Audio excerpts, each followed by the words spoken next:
Inihagis, sinipa at ginawang punching bag ang isang kambing sa San Quintin Abra. Mismong ang isa sa 3 suspect pa ang kumukuha ng video. Ipinost at ikinalat ito sa social media hanggang sa makarating sa tagapag-alaga ng kambing na si Myra Abellan. Dito niya nadiskubre kung bakit nangihina ang alaga niyang kambing na buntis pa man din. Umamin ang mga suspect sa ginawang pananakit. Lasing daw sila kaya nila ito nagawa. Kung hindi maayos sa kanilang barangay ang reklamo, posibleng maharap ang 3 sa reklamong paglabag sa Animal Welfare Act.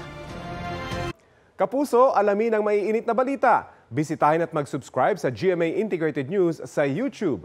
Sa mga kapuso abroad, samahan niyo kami sa GMA Pinoy TV at sa www.gmanews.tv.